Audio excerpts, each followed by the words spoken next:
నమస్కారం కృష్ణారావు గారు. నమస్కారం. ఈ 2024లో సెకండ్ ఎపిసోడ్ ఐవీఆర్ టాక్స్కి పునఃస్వాగతం. Thank you. ఈ గత వారంలో మనం అంతర్జాతీయ విషయాల మీద మామూలుగా అంటే గత వారం అంటే ఇదివరకు నుంచే ఉంది, కానీ మనము ప్రతి వారం అంతర్జాతీయ విషయాల మీద ఒక సమీక్ష నేషనల్ అండ్ లోకల్ చేసుకుంటున్నాం. కాబట్టి ఈ వారంలో ముఖ్యంగా అంటే ఎక్కువగా మనకి బయటికి ఎక్కువగా విశదమవ్వకుండా అంటే మీడియా అటెన్షన్ గాలోరు ఎక్కువ కాకుండా ఉండేటువంటి ఒక అంశం ఏంటంటే ఈ మార్చి 2023 నుంచి కొనసాగుతున్నటువంటి ఈ సుడానీస్ గవర్నమెంట్లో anti forces, pro government forces, తర్వాత అపోజిషన్ ఫోర్సెస్ ఇవన్నీ కలిపి అక్కడ చాలా ఇన్స్టెబిలిటీను చాలా మటుకు అరాచకం అనేది జరిగిందని మనకు యుఎన్ వర్గాల ద్వారా కూడాను మనకు తేటతెల్లమైంది. అంటే దీంట్లో ఈ కాన్ఫ్లిక్ట్లో ఈ ఎథ్నిక్ ఇష్యూస్ లేకపోతే ఫారెన్ ఇన్వేషన్స్ ఇవన్నీ ఇట్లాంటివన్నీను మనకి జరిగిందని మనకు ప్రస్ఫుటంగా కనబడుతోంది. యుఎన్ కూడాను ఇట్ ఈస్ చాలా మటుకు అక్కడ జరిగేటటువంటి మారణ హోమం కానీ లేకపోతే డిస్ప్లేస్మెంట్ ఆఫ్ పీపుల్ కానీ లేకపోతే అక్కడ అంటే వూండ్ అయి ఉన్నటువంటి ప్రజలు కానీ చాలా ఎక్కువగా ఉంది. అసలు అంతర్జాతీయంగా ఇప్పుడు మనం చూసుకుంటుంటే అనేకమైనటువంటి కాన్ఫ్లిక్ట్స్ వస్తూనే ఉన్నాయి. బట్ ఈ సుడానీస్ గవర్నమెంట్లో ఉండేటువంటి కాన్ఫ్లిక్టు మనకి ఎక్కువ ప్రజా బాహుళ్యంలోకి రాలేదు. దాని మీద ఒక 4 మాటలు చెప్పుకుంటే మనకి బాగుంటుందని అనుకుంటున్నా. అదే ప్రధానంగా ఈ మధ్య ప్రపంచంలో ఉన్నటువంటి ఈ కాన్ఫ్లిక్ట్ జోన్స్లో ఓ ప్రధానమైనటువంటి జోన్ సుడాన్. యుక్రెయిన్ యుద్ధం, ఇజ్రాయెల్ హమాస్ కాన్ఫ్లిక్టు వీటికి వచ్చినంత ప్రచారం సుడాన్ కాన్ఫ్లిక్ట్కి రాలేదు. ఎందుకంటే అది ఆబ్వియస్. యుక్రెయిన్ యుద్ధం అన్నప్పుడు యుక్రెయిన్లో స్ట్రాటజిక్ ఇంపార్టెన్స్ ఉంది. రష్యా ఇన్వాల్వ్ అయి ఉంది. రష్యాను కంటైన్ చేయడానికి అమెరికా ప్రయత్నం చేస్తుంది. కాబట్టి దానికి చాలా చాలా ఇంపార్టెన్స్ వచ్చింది. దాని మీద చాలా ఫోకస్ రష్యా పెడుతున్నది, అమెరికా పెడుతూ ఉన్నది. అట్లాగే ఇజ్రాయెల్ కాన్ఫ్లిక్ట్కి వస్తే ఇజ్రాయెల్ కాన్ఫ్లిక్టు గల్ఫ్ స్టేట్స్తో ముడిపడి ఉన్నది. ఆయిల్ ఇంపార్టెన్సు, అసలు ఇజ్రాయెల్కు అమెరికా చేస్తున్నటువంటి సపోర్టు, దీనివల్ల అది చాలా ఇంపార్టెంట్ ఇష్యూ కింద ప్రపంచం అంతటా తెలిసిపోయింది. కానీ ఏదైనా లాటిన్ అమెరికాలో కానీ ఆఫ్రికాలో కానీ జరిగి దానికి స్ట్రాటజిక్ ఇంపార్టెన్స్ లేకపోతే ప్రపంచం పెద్దగా పట్టించుకోదు. సుడాన్ కాన్ఫ్లిక్ట్ అట్లాంటిది. అందుకనే దాని గురించి ప్రపంచం పెద్దగా పట్టించుకోవటం లేదు. సుడాన్ సరే, ఇది దేశం మొదటి నుంచి మనం చరిత్ర పక్కన పెడితే ప్రధానంగా ఈ ఈజిప్ట్ వాళ్ళ స్పీర్ ఆఫ్ ఇన్ఫ్లుయెన్స్లో చాలా రోజులు ఉండేది. బ్రిటను ఈజిప్టు కలిసి అంటే వర్చువల్గా బ్రిటిష్ గవర్నెన్స్ అని అనుకో సుడాను చాలా కాలం పరిపాలించి 1956లో బ్రిటన్ విత్డ్రా కావటము, అట్లాగే ఈజిప్ట్ కూడా వీళ్ళకు ఇండిపెండెన్స్ ఇవ్వడానికి అంగీకరించడంతో ఇది సపరేట్ కంట్రీ అయింది 1956లో. అప్పటికే కాన్ఫ్లిక్టు ఇంటర్నల్గా ఉంది. ఒకటి సుడాన్లో దక్షిణ భాగం, సౌత్ సుడాన్ అంటారు, అక్కడంతా ఉన్నవాళ్ళు ఎక్కువ క్రైస్తవులు, యానిమిస్టులు. నార్దర్న్ సైడ్ ఉన్న వాళ్ళంతా అరబిక్ ఇన్ఫ్లుయెన్స్, ముస్లిమ్స్. కానీ ఈ ముస్లిం దేశం ఎక్కడైనా కనుక ఏర్పడింది అంటే ఒకటి మనం జనరల్గా ప్రతి చోట గమనిస్తున్నది ఇంటాలరెన్స్ టు మైనారిటీస్. అక్కడ ఏం చేశాడు వాడు, అప్పుడు 1956లో రూలర్ అయినటువంటి వాడు అరబ్ ముస్లిము, ఇస్లామిక్ లాను all over the country implement చేయడం మొదలెట్టాడు. దాంతో సౌత్ సుడాన్ రెబెల్ అయింది. ఈ రెబెలియన్ కంటిన్యూ అయి తీరా 2011లో సౌత్ సుడాన్ సపరేట్ కంట్రీ అయిపోయింది. ఇప్పుడు మనం సుడాన్ అన్నామంటే సౌత్ సుడాన్ వదిలేసి మిగిలిన సుడాన్ గురించే మాట్లాడుతున్నాం. ఈ సుడాన్లో 89 ప్రాంతంలో ఆల్ బషీర్ అనేవాడు ఒక డిక్టేటర్గా వచ్చాడు. వాడు మొన్న 2019 దాకా ఓ 30 years పరిపాలించాడు. వీడి టైంలో మళ్ళీ ఈ సూడాన్లోని సౌత్ సూడాన్ కాకుండా పశ్చిమ సైడు డార్ఫుర్ అనే రీజన్ ఉన్నది. అక్కడ కూడా ఈ అరబిక్ డిసెంట్ ఉన్నటువంటి వాళ్ళు కాకుండా లోకల్ ట్రైబ్స్ ఎక్కువ ఉన్నాయి. వాళ్ళ మీద విపరీతమైనటువంటి అట్రాసిటీసు వీళ్ళు చేయటం జరిగింది. వాళ్ళు కూడా సపరేట్ కంట్రీ కావాలని వాళ్ళు అక్కడ ఆర్మడ్ రివోల్ట్ ఒకటి మొదలెట్టారు. వాళ్ళని కంట్రోల్ చేయడానికి అల్ బషీర్ అనేవాడు ఏం చేశాడు, మామూలు ఆర్మీయే కాకుండా ఒక పారామిలిటరీ ఆర్గనైజేషన్ ఇంకో దాన్ని ప్రోత్సహించి దాన్ని ఫామ్ చేశాడు. వాళ్ళది జంజ్వీడ్ అంటారు. అంటే ఇర్రెగ్యులర్గా ఉన్న అరబిక్ ఫోర్సెస్ అన్నిటినీ ఒకటి చేసేసి దాన్ని ఒక మిలిటరీ కింద చేసేసి ఆర్మడ్ దీని కింద వాళ్ళ మెయిన్ టార్గెట్ ఏంటి, డార్ఫూర్ ఏరియాలో ఉన్నటువంటి ఈ రెబల్స్ను ఇతర కమ్యూనిటీకి సంబంధించినటువంటి వాళ్ళను కంట్రోల్లో పెట్టడం. సరే, ఇంకా వాళ్ళు చేసిన జెనోసైడు, రేపు, అన్ని టైప్స్ ఆఫ్ అట్రాసిటీస్ అక్కడ వాళ్ళు చేశారు. ఇంకోటి వీడు బషీర్ గారు చూసింది ఏంటంటే, ఎప్పటికైనా ఆర్మీ నా మీద రెబల్ కావచ్చు, ఆర్మీకి కౌంటర్గా ఇంకొక ఫోర్స్ ఉంటే బాగుంటుంది అనేది కూడా వాడి ఐడియా, ఈ పారామిలిటరీ ఫోర్స్ను డెవలప్ చేయడంతో. కానీ ఆఖరికి వచ్చేటప్పటికి ఈ పారామిలిటరీ ఫోర్స్ వాళ్ళు ఆర్మీ ఇద్దరు కలిసి వీడిని 2019లో డీథ్రోన్ చేశారు. డీథ్రోన్ చేసిన తర్వాత ఒక సివిలియన్ అడ్మినిస్ట్రేషన్ కోసం గట్టిగా ట్రై చేసి ఉండాల్సింది, వాళ్ళు ట్రై చేసి ఉండాల్సింది, యుఎన్ ట్రైన్ చేసి ఉండాల్సింది, ఇన్వాల్వ్ అయి ఉండాలి. ఇన్వాల్వ్ కాకుండా వదిలేశారు. దాంతో ఈ ఆర్మీ వీడు కలిసి, ఈ రెండో ఫోర్సు కలిసి, మేము సివిలియన్ ట్రాన్సిషన్ కోసం పనిచేస్తామని చెబుతూనే ఈ మిలిటరీ డిక్టేటర్షిప్ను ఇద్దరు కలిసి కొనసాగించారు. వాళ్ళకు పడక ఇప్పుడు ఏమైంది, ఈ సూడానీస్ ఆర్మడ్ ఫోర్సెస్ ఎస్ఏఎఫ్ అంటారు, ఇది ఆర్ఏఎఫ్ అంటారు, పూర్తి ఇది అది ఆర్మడ్ ఫోర్సెస్, రెండోది పారామిలిటరీ ఫోర్సెస్. దీనికి ఒక లీడర్ ఉన్నాడు, దానికి ఒక లీడర్ ఉన్నాడు, ఇద్దరు కలిసి కొట్టుకోవటం మొదలెట్టారు. అది బిగినింగ్ ఆఫ్ దిస్ కాన్ఫ్లిక్ట్ 2023 నుంచి. అది ఇప్పటిదాకా జరుగుతూనే ఉన్నది. చాలా అట్రాసిటీస్ చేస్తూ ఉన్నారు. వీళ్ళల్లో కొంత ఇదే ఈ ఆర్ఏఎఫ్ పారామిలిటరీ ఫోర్సే గెయిన్ ఎక్కువ చేస్తున్నట్టుగా అనిపిస్తూ ఉన్నది. బట్ ఇదంత సులభంగా సమసిపోయే అంశం కూడా కాదు, ఎందుకంటే దీంట్లో ఇతరులు కూడా ఇన్వాల్వ్ అయినారు. ఈజిప్ట్ వచ్చి సుడానీస్ ఆర్మడ్ ఫోర్సెస్ తరఫున ఇన్వాల్వ్ అవుతున్నది. యుఏఈ, యునైటెడ్ అరబ్ ఎమిరేట్స్ ఏమో ఈ పారామిలిటరీ ఫోర్స్ తరఫున ఇన్వాల్వ్ అవుతున్నది. అట్లాగే దీంట్లోకి వాడు ఇన్వాల్వ్ అయినాడు. ఇదే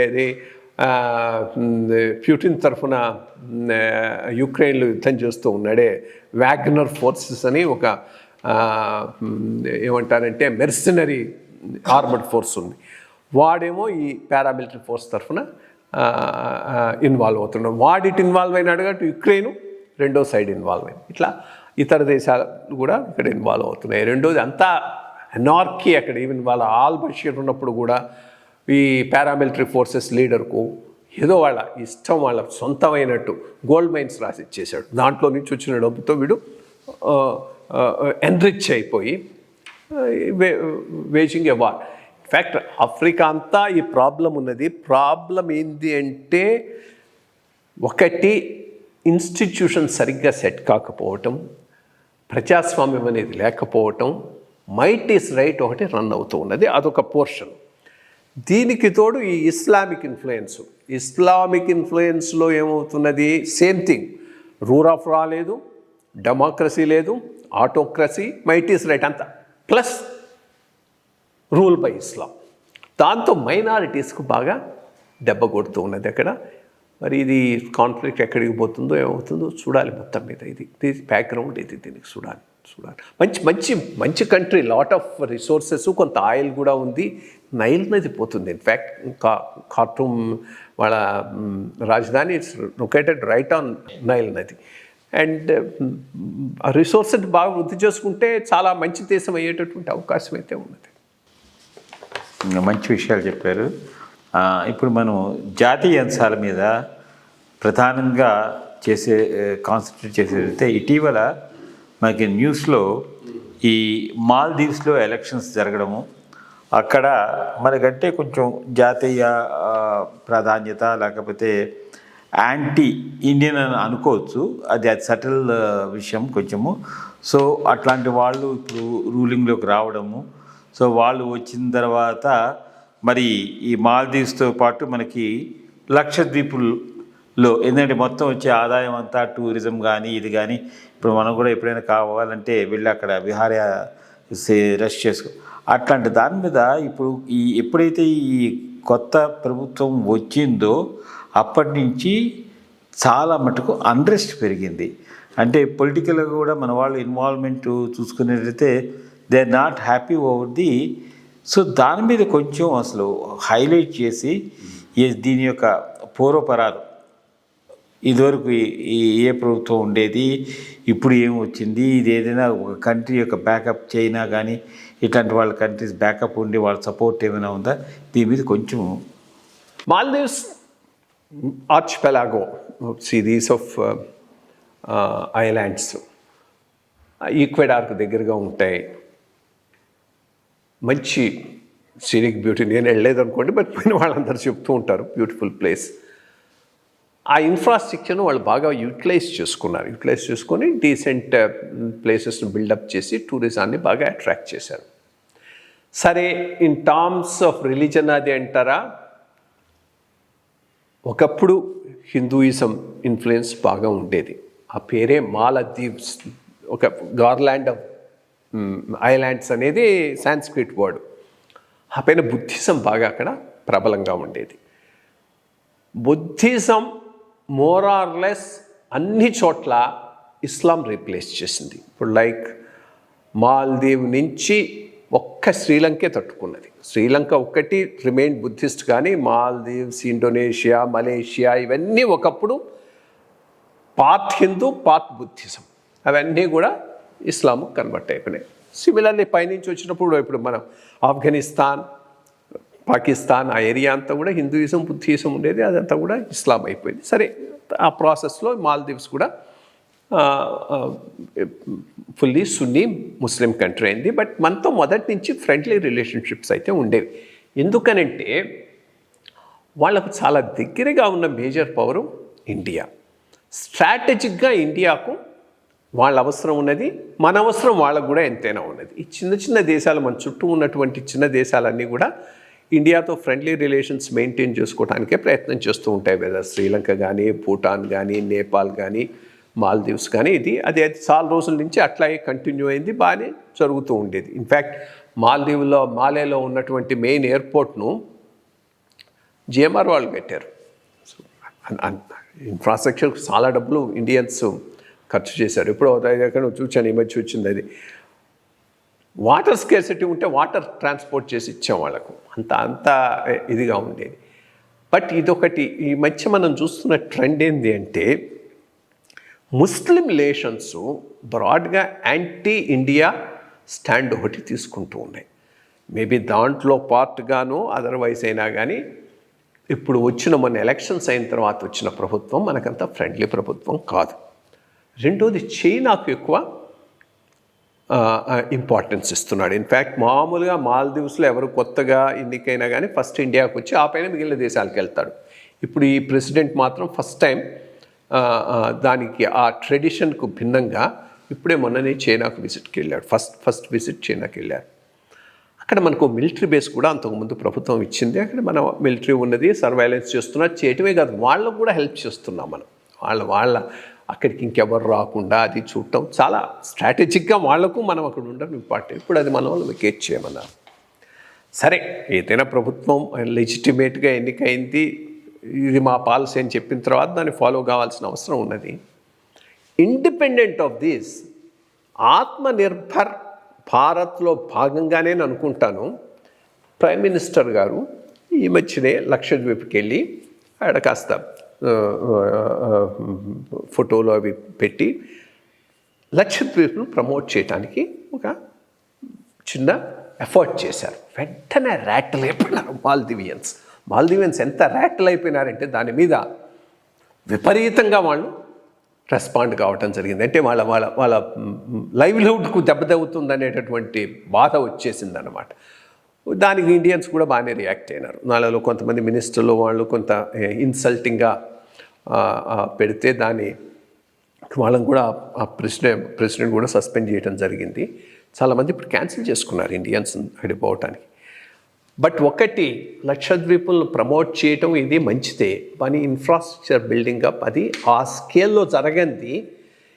ఎమోషనల్ రెస్పాన్స్ లాంగ్ రన్లో ఎప్పుడు నిలవదు. ఇప్పుడు వెంటనే వాళ్ళు ఏదో అన్నారని అంటారు కానీ మళ్ళీ నార్మలైజ్ అయిపోతుంది. అది కాకుండా ఇండియాలో టూరిజం బాగా పెరగాలి అంటే దీన్ని మనం స్టెప్పింగ్ స్టోన్ కింద తీసుకొని ఇండియాలో ఇన్ఫ్రాస్ట్రక్చర్, లక్షద్వీపుల్లో infrastructure at the level of Maldives develop చేయడానికి మనం రెడీగా ఉండాలి. దాని మీద ఫోకస్ పెట్టాలి. అదే కాదు, అదొకటే కాదు, all along Coast also you have beautiful places ఇండియాలో. వాటిని మనం ఎక్స్ప్లాయిట్ చేయలేదు. మన కోస్టల్ రెగ్యులేటరీ ఇష్యూస్ కొన్ని ఉన్నాయి, వాటిని కొంత రిలాక్స్ చేసి అక్కడక్కడ కొన్ని ఏరియాస్లో బ్యూటిఫుల్గా ఉన్న ప్రిస్టైన్ బ్యూటీ ఉన్న ఏరియాస్లో సపరేట్గా ఫామ్ చేసి వాటికి డెవలప్ చేసుకోవడానికి అవకాశాలు ఇస్తే తప్పకుండా ఇండియాలో ఉన్నటువంటి diversity even within coastal area is unimaginable. Maldives can never beat us. అది ఒకటి. లక్షద్వీపులను అండమాన్ను బాగా డెవలప్ చేసుకోవాల్సిన అవసరం ఎంతైనా ఉంది. లాంగర్లో నాకు తెలిసి ఒకటి, చైనా కబంధాస్తాల్లోకి పోయిన ఏ కంట్రీ కూడా హ్యాపీగా లేదు. పోవటం ఈజీ, బయటికి రావటం కష్టం. శ్రీలంక సఫర్ అయింది దీనివల్ల, చైనా వల్ల. పాకిస్తాన్ సఫర్ అవుతూ ఉన్నది, నేపాల్ సఫర్ అయింది. సో వాళ్ళు ఏవి ఫ్రీగా ఇవ్వరు. ఇన్ఫ్యాక్ట్ అన్నీ ఏదైనా కొంత ఉదారంగా ఏదైనా సహాయం చేస్తుందంటే అది భారతదేశమే. అది మర్చిపోయి చైనా దాంట్లో పోతే మ్యాటర్ ఆఫ్ టైం వాళ్ళు బయటికి రావటం. రెండోది, చైనాను ఆన్ అవర్ ఓన్ మనం నిలవరించే పరిస్థితి కానీ వాళ్ళతో కంపీట్ చేసే పరిస్థితి కానీ ఇండియాకి లేదు. అది యాక్సెప్ట్ చేద్దాం. దట్ సో ఇటువంటి ఇష్యూస్లో బెస్ట్ థింగ్ మనము క్వాడ్ మెంబర్గా along with other quad members, America, because అమెరికాకి ఇంట్రెస్ట్ ఉండదు. చైనా మాల్దీవ్స్లో స్ట్రాటజిక్గా స్టెబిలైజ్ కావడం అమెరికాకి ఇంట్రెస్ట్ ఉండదు. సో అమెరికా, ఆస్ట్రేలియా, జపాన్ వీళ్ళందరితో కలిపి కనుక మనం కూటమిగా కనుక ఈ ఇష్యూని ట్యాకిల్ చేయగలిగితే తప్పకుండా చైనీస్ ఇన్ఫ్లుయెన్స్ అక్కడ లాంగ్ రన్లో ఉండే అవకాశం ఉండదు. ఇండియా తిరిగి తన హోల్డ్ను రీగెయిన్ చేసుకోవచ్చు. బట్ బ్రాడర్గా మనం మూవ్ కావాల్సి ఉంటుంది. ఎందుకంటే చైనా ఈరోజు ఒక మాల్దీవ్సే కాదు, చైనా స్ట్రాటజిక్గా పసిఫిక్ ఓషన్లో ఉన్న చిన్న చిన్న ద్వీపాలను, ఫిజీ అటువంటి వాటిని కూడా టార్గెట్ చేస్తూ ఉన్నది. ఆఫ్రికానంతా టార్గెట్ చేసింది, పైన ఈస్టర్న్ యూరోప్నంతా టార్గెట్ చేసింది, ఆఫ్ఘనిస్తాన్ టార్గెట్ చేసింది. ఇంత వాస్ట్ నెట్వర్క్లో వాడికి ఉన్నటువంటి రిసోర్సెస్తో ధీటుగా మూవ్ అవుతున్న చైనాతో మనం ఒక్కళ్ళంగా ట్యాకిల్ చేసే ఇష్యూ కాదు. దీంట్లో I think quad members involve చేసి మనం కనుక చైనాతో ఈ ఇష్యూని టేకప్ చేస్తే తప్పకుండా సక్సెస్. మంచి విషయాలు చెప్పారు. ఇప్పుడు మన ప్రాంతీయ ఆంధ్రప్రదేశ్, తెలంగాణ రాష్ట్రాల్లో జరుగుతున్న ఇదే ఈ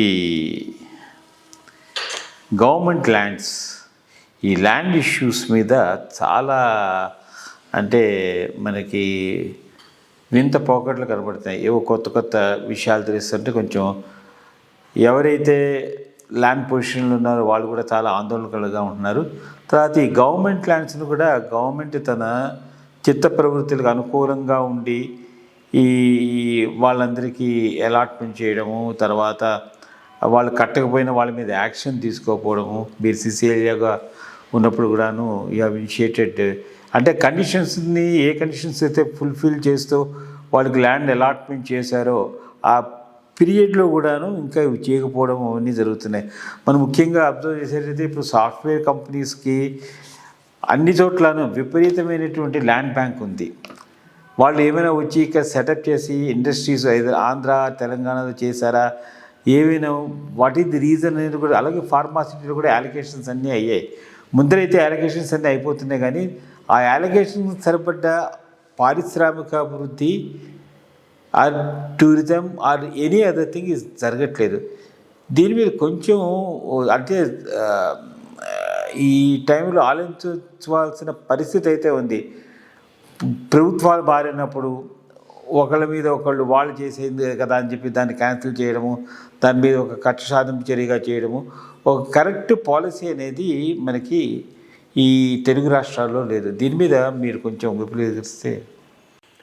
ల్యాండ్ అనేది చాలా complicated issue. Government land, private land రెండు కూడా పొలిటికల్గా కూడా గోల్డ్ మైన్ అన్ని పార్టీలకు డబ్బులు చేసుకోవటానికి. అందుకని దీంట్లో పాలసీసు ఏ రకంగా పార్టీ ఫండ్ సంపాదించుకుందాం అనే దానికి అనుగుణంగా నడుస్తూ ఉంటాయి.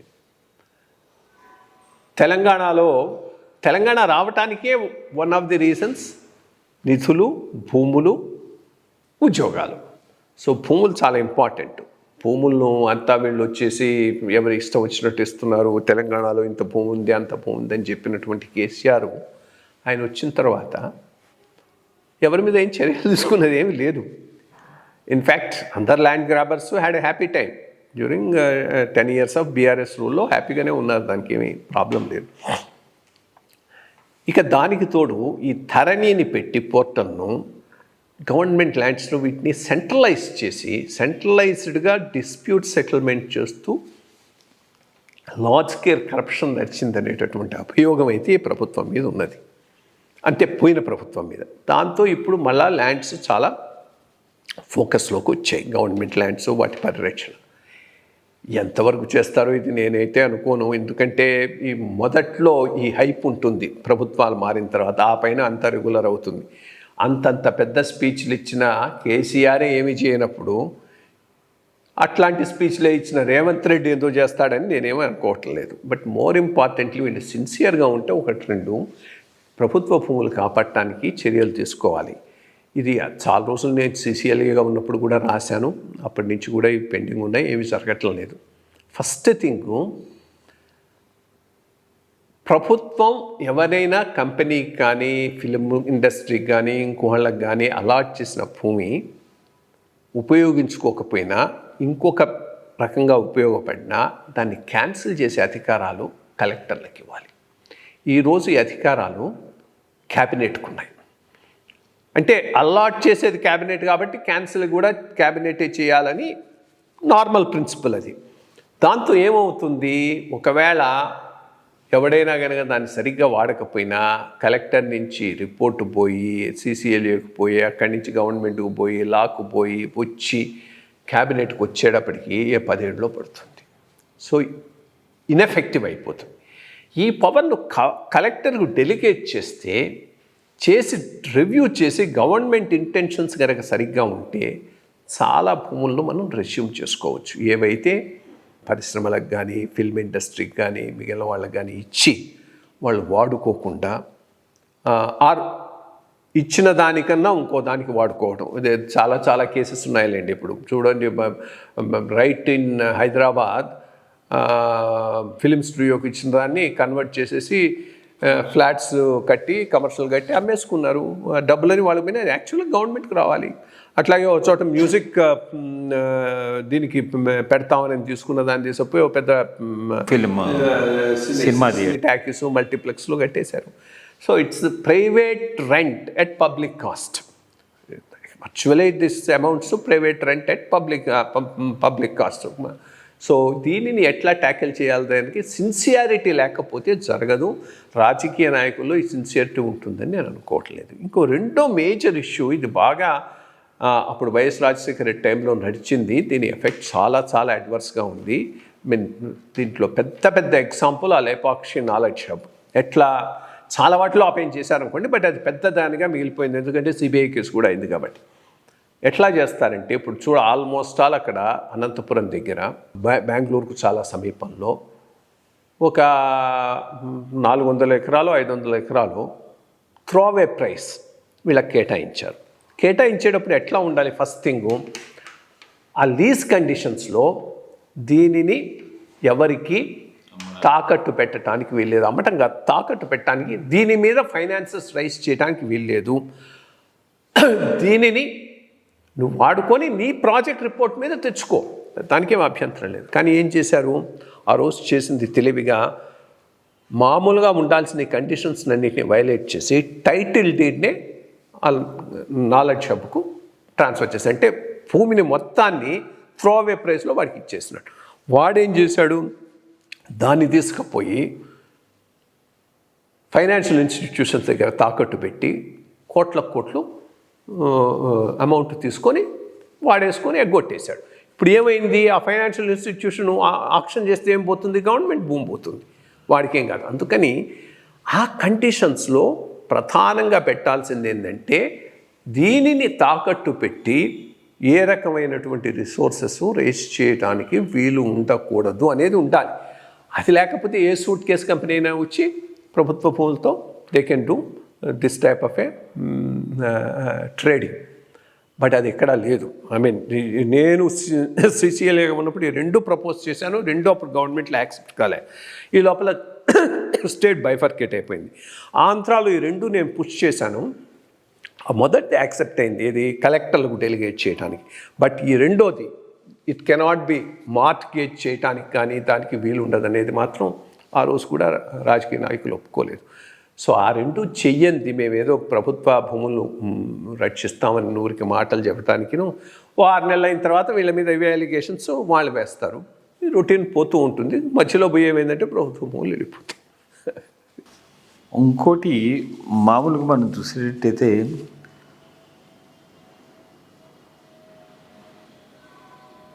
ఈ హిందూ చార్టర్ అటు ఆంధ్రప్రదేశ్లో కానీ ఎక్కడైనా చూస్తే మనకంతా ఈ పెత్తనం గవర్నమెంట్ యొక్క పెత్తనం అదంతాను హిందూ దేవాలయాల మీద, తర్వాత హిందూ వాటికి అనుబంధంగా ఉండే భూముల మీదను వీటి మీద ఓన్లీ వీటి మీద కానీ ఇద్దరు వర్క్ ల్యాండ్ మీద కానీ లేకపోతే క్రిస్టియన్స్కి ఉండే వాటి దాని మీద కానీ ఏ విధమైనటువంటిది ఇది. తర్వాత ఈ నిధులు కూడా దుర్వినియోగం గవర్నమెంట్ యాక్ట్ వల్ల ఎక్కువ అవుతుంది. లాస్ట్ టైం మనం తిరుపతి టీటీడీ డబ్బులు తీసుకొచ్చి తిరుపతిలో రోడ్లు వేయడానికి దీనికి దానికంతా వాళ్ళు చేయడం అదంతా. సో దీని మీద కొంచెం హిందూ చార్టర్ మీద కొంచెం విస్తీకరిస్తే బాగుంటుంది. ఈ మధ్య ఒక అతను శివాజీ గారని వచ్చాడు నా దగ్గరికి వచ్చి, ఇట్లా హిందూ చార్టర్ ఒకటి పెడదాం అనుకుంటున్నాం, అది చార్టర్ను మేనిఫెస్టోలో అన్ని పార్టీలు పెట్టేటట్టుగా ప్రెషర్ తీసుకురావడానికి మీరు కూడా ఇన్వాల్వ్ కావాలంటే తప్పకుండా, ఇది నాకు చాలా వెరీ డియర్ టు మీ ఇది సబ్జెక్టు, తప్పకుండా నేను ఇన్వాల్వ్ అవుతానని చెప్పాను. విజయవాడలో మీటింగ్ కూడా వెళ్ళొచ్చాను. ఐ థింక్ రేపు ఎల్లుంట్లో వైజాగ్లో కూడా మీటింగ్ పెడుతూ ఉన్నారు. అన్ని ప్రాంతాల్లో పెట్టి దీని మీద ఫోకస్ తీసుకురావాలనేది ఉద్దేశం. ప్రధానంగా ఏదైనా కానీ ప్రజలు ఎజిటేట్ చేసి మాకు కావాలి అని గట్టిగా అడగంది ఏ రాజకీయ నాయకులు వాళ్ళ గురించి పట్టించుకోరు. ఈరోజు హిందువుల విషయంలో జరుగుతుంది కూడా అదే. Muslim religious institutions, Christian religious institutions ప్రభుత్వం అధీనంలో లేనప్పుడు హిందూ రిలీజియస్ ఇన్స్టిట్యూషన్స్ ఎందుకు ఉండాల్సిన అవసరం ఏమున్నది? ఫస్ట్ పాయింట్ అదొకటి. 2, క్రైస్తవ మత ప్రచారానికి వ్యాప్తికి ఎటువంటి ఇబ్బంది లేని పరిస్థితులు వాళ్ళకున్నాయి. ఇన్ఫ్యాక్ట్ ఆంధ్రాలో అయితే అది ఎడిషనల్గా కల్పిస్తున్నది ప్రభుత్వం. హిందూ మత రక్షణ ప్రచారానికి వచ్చేటప్పటికీ వీళ్ళ చేతులు కట్టేసి ఉంటాయి. ఎందుకంటే వీళ్ళందరూ ప్రభుత్వం కింద పనిచేస్తూ ఉన్నారు, ప్రభుత్వం యొక్క పాలసీస్ను బట్టి పోవాల్సి వస్తూ ఉన్నది. ఇది ఒక మేజర్ ఇష్యూ ఉన్నది. పాస్టర్లకు, ఇమాములకు పారితోషికాలు ఇచ్చి పోయి మీ మతాలను మీరు పెంపొందించుకోండి అని చెప్పేటటువంటి ప్రభుత్వాలు హిందువులను అట్లా చేయకుండా చేసి ఒక రకంగా ఇతర మత వ్యాప్తికి అవి ఈ రాష్ట్రంలోనూ ఈ దేశంలోనూ నిలదొక్కోవడానికి దోహదం చేస్తున్నాయి. సో దీనికి ఒక అడ్డుకట్ట వేయాలంటే హిందువులందరూ కలిసి వీళ్ళకు చార్టర్ డిమాండ్ చేసి దానిని అన్ని రాజకీయ పార్టీల మేనిఫెస్టోలో పెట్టేటట్టుకు చూసుకోవాల్సిన అవసరం ఎంతైనా ఉందనేది దీని భావన. దీంట్లో 3-4 విషయాలు ఏం చెప్తున్నామంటే, ఒకటి, ఒక కమిషన్, హిందూ కమిషన్ అనేది యాజ్ ఏ స్టాచ్యుటరీ బాడీ ఒకటి ఏర్పాటు చేయమని,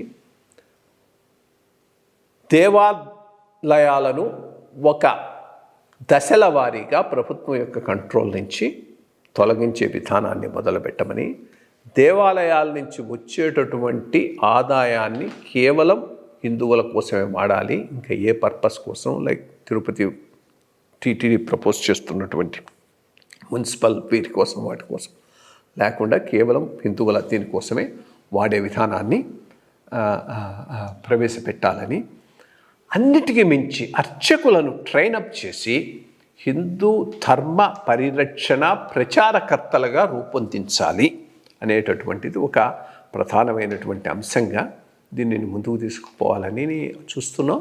అన్ని పార్టీలు కూడా కలిసి ఇద్దాము, ఈ దిగర టైము మేనిఫెస్టోలో పెడితే కొంత ఇది వస్తుంది అనేటటువంటిది దీని యొక్క.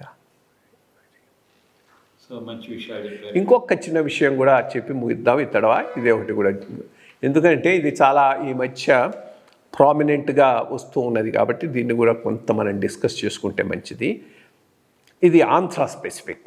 మొన్న నేను కూడా బీజేపీ మీటింగ్కి పోయి వచ్చాను, బీజేపీలో ఉన్నాను కాబట్టి. ఆంధ్రప్రదేశ్లో బీజేపీ ఒంటరిగా పోటీ చేయాలన్నా లేకపోతే ఎవరితో కలిసి పోటీ చేయాలన్నా అని ఈ మధ్యన ఆయన ఆంధ్రజ్యోతి రాధాకృష్ణ గారు కూడా దీని మీద ఒక వారం పలుకుల్లో ప్రస్తావించారు. దానికి నేను కూడా ఒక ట్విట్టర్లో కౌంటర్ ఇవ్వటం జరిగింది. బేసిక్గా రెండు విషయాలు ఇక్కడ. అక్కడ ఆయన మెన్షన్ చేసింది ఏంటంటే, ఈనాడు ఉన్న పరిస్థితిలో బీజేపీ వచ్చి టీడీపీని అడిగితే దేనికోసం, అలయన్స్ కోసం నో అని చెప్పే పరిస్థితిలో టీడీపీ లేదు అని ఆయన రాశాడు. నా పాయింట్, ఎవరెవరికి కావాలి? బీజేపీకి టీడీపీ అవసరం లేదు. ఏదైనా అవసరం ఉందంటే టీడీపీకే బీజేపీ కావాలి. ఇప్పుడు ఉన్నటువంటి దేశ పరిస్థితుల్లో ఆంధ్రాలో ఒక్క సీటు రాకపోయినా 300కు మించి పార్లమెంటరీ సీటు వచ్చేటటువంటి అవకాశం బీజేపీకి ఉన్నది. 300 సీట్ల కన్నా ఎక్కువ వచ్చే అవకాశం ఉన్నప్పుడు అసలు ఆంధ్రప్రదేశ్లో అలయన్స్లో పోకపోవటమే బీజేపీకి మంచిది. తన సత్తాను తాను చూసుకోవచ్చు, వస్తుందా రాదా అనేది వేరే విషయం. పోల్ ఎవరికి ఒబ్లైజ్ అయి ఉండాల్సిన అవసరం లేదు. దానిని బట్టి తను ఇండిపెండెంట్గా తన విధానాన్ని నిర్ణయించుకుంటూ ఆంధ్రాలో ఎదగటానికి చూడొచ్చు.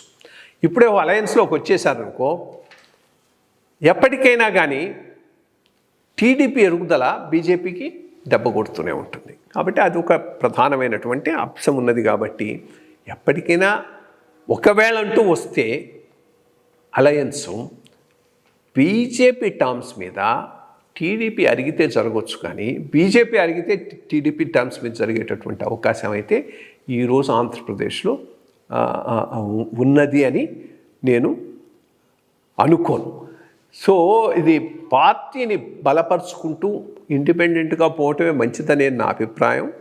ఒకవేళ గనక అలయన్స్ అంటూ జరిగితే ఎట్లా ఉండాలి, దానివల్ల భవిష్యత్తులో బీజేపీ ఎదుగుదల ఎంత ఏ రకంగా కుంటుపడకుండా ముందుకు తీసుకుపోవాలనే దాని మీద చాలా ఆలోచించేసిన తర్వాతనే ఏదైనా పొత్తుల గురించి ఆలోచించాలి. అయితే ఒకటి మాత్రం ఉంది, నేను ఇంకొక యాంగిల్లో ఆలోచిస్తే తమిళనాడులో ఇండిపెండెంట్గా పోతే ఆంధ్రాలో అలయన్స్ పెట్టుకోవటమే బెటర్. తమిళనాడులో అలయన్స్ పెట్టుకుంటే ఆంధ్రాలో పెట్టుకోవాల్సిన అవసరం లేదు. ఎందుకంటే అక్కడ ఎక్స్ట్రా సీట్స్ వస్తాయి అలయన్స్ పెట్టుకుంటే. లేక ఇక్కడ పెట్టుకుని తప్పకుండా ఎక్స్ట్రా సీట్స్ వస్తాయి, దాంట్లో ఏమీ డౌట్ లేదు. అది బ్యాలెన్సింగ్ అవుతుంది. ఏదైనా గనక 280 సీట్లకు తగ్గుతాయనే అంచనా ఉన్నప్పుడే అలయన్స్కి ఇంపార్టెన్స్, కానీ కాన్ఫిడెంట్గా 280 కన్నా ఎక్కువ వస్తాయన్నప్పుడు అలయన్స్ పెట్టుకోవడం అర్థం లేదనేది నా భావన. ఇది ఆంధ్ర రాజకీయాలకు సంబంధించి. దీంతో ఇవాళ మనం ఈ వారం సమీక్షను ముగిద్దాం. Thank you. For more updates, like, comment, subscribe to our channel. Hey darlings, గంటని click చేయడం మర్చిపోకండి.